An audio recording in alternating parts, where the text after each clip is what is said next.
할렐루야. 사랑하고 축복합니다. 이제 12월 마지막 주간입니다. 하나님께서 이 마지막 주간에 저와 여러분에게 하늘의 놀라운 신령한 복을 허락해 주실 줄 믿습니다.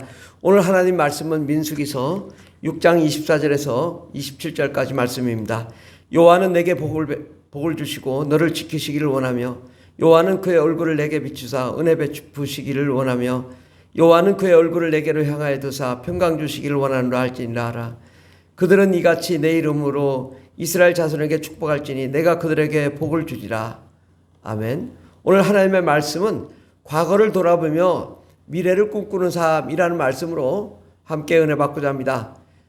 지난 2021년도 12월 이제 마지막 주간인데 이 마지막 고갯마루에서 우리가 한 해를 좀 돌아보면 좋겠습니다. 봄, 여름, 가을, 겨울 쭉 살아오면서 참으로 많은 일들이 있었죠. 그리고 코로나도 있었습니다. 여러 가지 예배 방해하는 부분도 있었고 그랬지만은 단 한 번도 우리는 예배를 그친 적이 없고 멈춘 적이 없고 더 많은 예배를 드렸고 매일매일 하나님의 영광을 보았습니다. 그럼에도 불구하고 여러 가지 많이 우리는 부족하고 연약하고 또 나약한 부분이 있습니다. 겸손히 우리는 지난 한 해를 돌아보고 또 잘못한 점, 잘한 점을 돌아보면서 어떻게 하면 이제 내년에 더 잘해볼까, 실수하지 않고 실패도 하지 않을까 이렇게 생각해보는 시간을 가졌으면 좋겠습니다. 무엇보다 중요한 것은 우리 마음 가운데 예수님이 계신가? 그러면 성공한 것입니다. 예수님이 없다. 예수님이 떠나가셨다. 그러면 실패한 것입니다. 우리는 지난 한 해를 돌아보면서 정말 예수님이 우리와 함께 하시고 우리에게 축복해 주신 이거에 대해서 정말 감사하고 고마우신 한 해였다. 간증하지 않을 수가 없습니다. 우리는 잠시 바쁜 손을 다 내려놓고 이제 마지막 주간 우리가 한 해를 한번 지난 한 해를 돌아보고 또 앞으로 어떻게 살아가야 될지 깊이 묵상하고 기도하고 하나님의 그 깊은 뜻이 무엇인지를 분별해 나가며 우리의 나아갈 방향, 목표, 비전이 무엇인지를 점검하고 새해를 맞이하면 좋겠습니다. 그래서 우리에는 어떻게 하면 더 잘 살 수 있을지에 대해서 몇 가지 생각을 해보겠습니다. 우리 인생에는 먼저 조언자가 필요합니다. 조언자. 한마디 조언이 필요하거든요. 사람마다 다 적성이 다른데 이 사람이 자꾸 엉뚱한 길로 갈 때 한마디를 해줘서 방향을 바꾸게 한다면 이건 굉장히 큰 조언이죠. 우리 인생에 귀한 조언이 필요한데 이 한마디를 통하여 평생이 바뀌고 10년이 바뀌고 20년이 바뀌고 그 인생이 바뀔 수 있는데 우리의 참된 인생의 조언자는 누구냐? 예수님과 성령님이십니다. 그 예수님과 성령님 말씀, 그 하나님께서 우리를 향하신 놀라운 비전과 계획을 우리가 볼 때에 우리의 인생이 바뀌게 될 줄 믿습니다. 사람의 마음에는 많은 계획이 있어도 오직 여호와의 뜻만이 온전히 서리라고 말씀합니다. 우리는 지난 1년간 우리가 여러 가지 계획했지만 정말 남는 것은 하나님의 뜻입니다. 그것이 뭐냐? 예배하고 찬송하고 기도하고 하는 말씀 가운데 거하고 이것은 영원히 하나님의 나라에 남기 때문입니다. 우리는 영원한 참가치, 영원한 생명, 하늘나라의 상급을 위해 달려가는 그런 자가 되어야 될 것입니다. 베드로전서 4장 3절에 보면 너희가 음란과 정욕과 술취함과 방탕과 향락과 무법한 우상숭배를 하여 이방인의 뜻을 따라 행한 것은 지나간 때로 족하도다. 지난 1년이 참 어선 한 해였는데 지나간 때로 족하도다. 음란과 정욕과 술취함과 방탕과 향락과 무법한 우상숭배 이것은 다 이제 다 묻어버리고 이제 새 출발하면 됩니다. 그렇기 때문에 우리가 헛된 가치를 위해 산다면 우리 인생이 얼마나 불행합니까? 이제 참 가치, 참 비전, 참된 꿈을 향하여 나아가는 저와 여러분 되기를 바랍니다. 새 출발은 기도와 말씀으로부터 시작해야 됩니다. 예. 우리가 새로 출발하면서 하나님 없이 출발해요. 말씀 없이 출발해요. 기도 없이 출발해요. 이건 무모한 짓입니다. 우리가 하나님 말씀에 근간을 해서 우리가 열심히 주의 사역 감당한다면 하나님이 우리를 축복하시고 그의 예정을 입어 그의 계획대로 사는 자가 될 줄 믿습니다. 에베소 1장 11절에 보면 모든 일을 그의 뜻의 결정대로 일하시는 이의 계획을 따라 모든 일을 하나님의 뜻의 결정대로 모든 것을 진행하신다. 그런데 우리가 내 뜻대로 살려고 하니까 이게 안 되는 거예요. 하나님의 뜻의 결정대로 가야 하나님이 복을 주시고 응답하여 주실 텐데 우리가 하나님의 그 계획을 따라 예정을 입어 그 안에서 기업이 되어야 되는데 세상 길로 가니까 하나님이 축복을 해주지 않더라는 말입니다. 그러므로 우리는 이제 하나님 말씀 붙잡고 날마다 기도하며 하나님이 원하시는 새롭고 좋은 비전을 향하여 하나님의 그 온전하고 완전하신 계획 안에서 우리가 이행해 나갈 때 하나님이 우리를 축복해 주실 줄 믿습니다. 우리 인생에 충만한 자신감이 필요합니다. 두렵고 떨리고 무엇을 해야 될지 모르고 괴로울 때 정말 우리에게 필요한 게 뭐냐? 담대함이라는 거죠. 하나님도 말씀하시길 강하고 담대하라 내가 너와 함께하노라. 근데 늘 우리가 자신감이 부족해가지고 옆 사람 보고 나는 저 사람보다 못하고 이쪽 사람 보고 나는 저 사람보다 못하고 저 사람은 돈도 많고 저 사람은 학식도 많고 저 사람은 가진 것도 많은데 나는 왜 아무것도 없을까? 비교의식에 우리는 불평, 불만, 불행해집니다. 비교하지 맙시다. 손이 나는 발이 아니니 부족하다, 힘이 없다. 발이 나는 손이 아니니 나는 아무것도 할 수 없다. 이렇게 비교하면 안 돼요. 손은 손대로 발은 발대로 할 일이 있습니다. 여러분은 손입니까? 발입니까? 머리입니까? 심장입니까? 여러분에게 주어진 환경 속에서 여러분에게 주어진 역할을 최선을 다하는 것이 하나님의 뜻이요 하나님의 계획입니다. 최선을 다하지 않는 것이 죄요 최선을 다하는 것이 하늘의 상급이요 기쁨인 줄. 우리는 자신감을 가지고 나에게 주어진 일을 최선을 다하면 됩니다.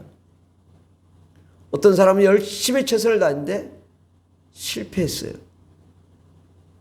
그러면 좌절합니까? 우리 토마스 선교사는 단 한 번도 이 땅을 밟아보지 못하고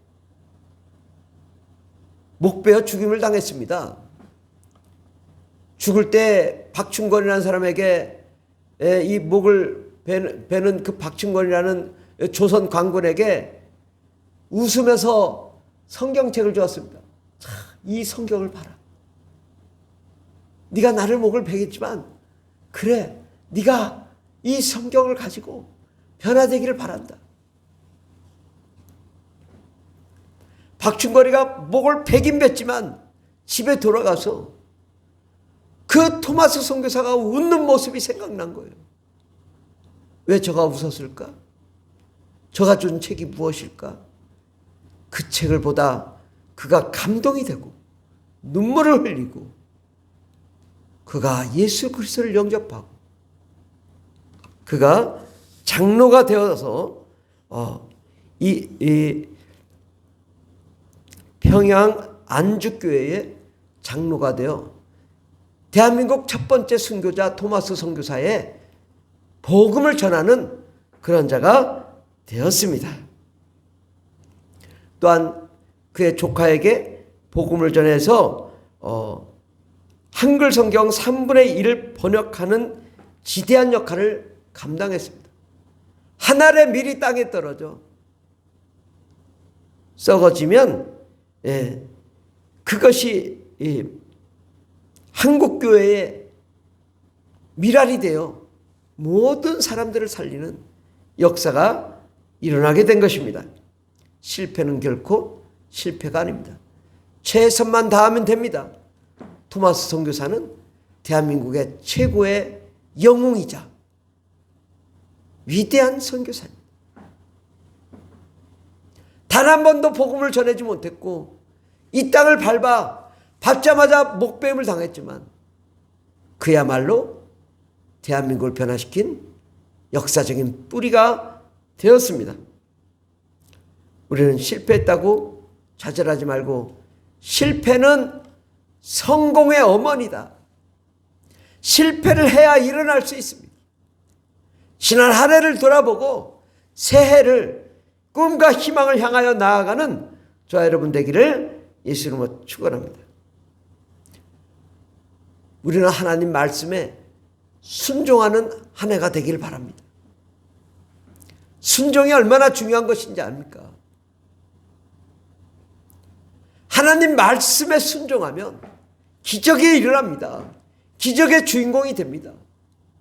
근데 꼭 청개구리처럼 기도하러 가면 놀러 가고 예배 드리라고 하면 시골 가고 어떻게 교회를 1년에 몇 번도 안 나오는 그런 사람이 되면 되겠나?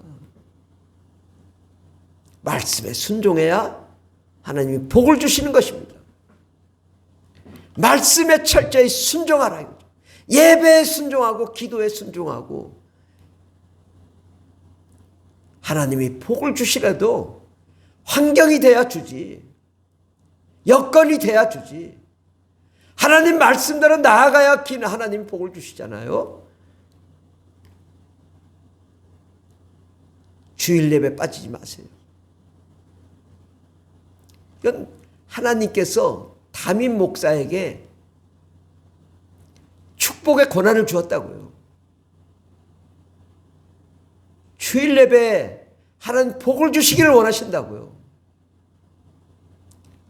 오늘 말씀에 여호와는 내게 복을 주시고 너를 지키시기를 원하며 여호와는 그의 얼굴을 내게 비치사 은혜 베푸시기를 원하며 여호와는 그의 얼굴을 내게로 향하여 드사 평강 주시기를 원하노라.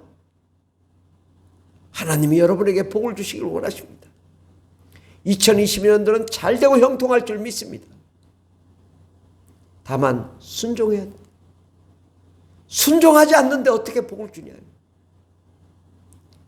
여호와는 내게 복을 주시고 너를 지키시기를 원하신다. 그의 얼굴을 비추사 은혜 베푸시기를 원하며 그의 얼굴을 내게로 향하여 드사 평강 주시기를 원한다. 우리 주님께서 여러분의 복 받을 수 있도록, 복 주실 수 있도록 여러분이 환경을 만들어 드려야죠. 주일 예배 드리고 수요 예배 드리고 금요 예배 드리고 새벽 기도하면 하나님이 왜 복을 안 주시겠냐. 철저하게 2022년도는 철저히 순종함으로 주의 종의 말에 순종함으로 하나님의 역사를 이루는 기적의 주인공이 되기를 바랍니다. 2022년도는 새로운 미래입니다. 하나님의 복을 누리는 한 해가 되시기를 바랍니다. 우리가 2022년도는 새로운 꿈을 꾸고 새로운 희망을 가지고 새로운 환상으로 새로운 예언으로 우리를 이끌어 주실 것입니다. 하나님 앞에 매일 기도하며 하나님의 음성을 듣고 예배하며 찬송하며 성경 훈련 받으며 하나님 역사를 감당하는 저와 여러분 되기를 바랍니다. 우리가 하나님께 물어보면 하나님이 응답해 주실 것입니다. 날마다 찬송하며 예배하며 정말 기도할 때 하나님의 창의적인 아이디어로 이 세상에 없는 놀라운 역사의 기적의 주인공이 될 줄 믿습니다. 기도는 결코 헛되지 않습니다. 만왕의 왕 창조주 전능하신 하나님께서 여러분과 함께 하시면 못할 것이 없습니다. 예레미야서 33장 2절 3절 이를 행하시는 여호와 그것을 만들며 성취하시는 여호와 그의 이름을 여호와라는 이가 이와 같이 이르시도다. 너는 내게 부르짖으라. 내가 내게 응답하겠고 내가 알지 못하는 크고 은밀한 일을 내게 보이리라. 아멘. 우리 하나님께서 여러분에게 일을 행해 주시겠다. 성취해 주시겠다. 응답해 주시겠다. 크고 놀라운 비밀을 보여주시겠다. 기적의 주인공을 만들어 주시겠다 말씀하실 때 아멘 주 예수여 오시옵소서. 우리가 주님을 환영하고 모셔드리게 되길 바랍니다. 요한계시록 22장 20절에 이것들을 증언하신 이가 이르시되 내가 진실로 속히 오리라 하시거늘 아멘 주 예수여 오시옵소서. 주 예수의 은혜가 모든 자들에게 있을지어다. 아멘. 주님이 오시겠다. 아멘 주 예수여 오시옵소서. 2022년도는 주 예수가 오셔서 함께 하시고 축복하시고 영광의 얼굴을 비춰주시고 평강을 주시고 복을 주시며 지켜주시며 은혜 베푸시는 하나님의 얼굴이 가득한 영광이 가득한 거룩한 한 해가 되기를 예수 이름으로 축원합니다. 할렐루야.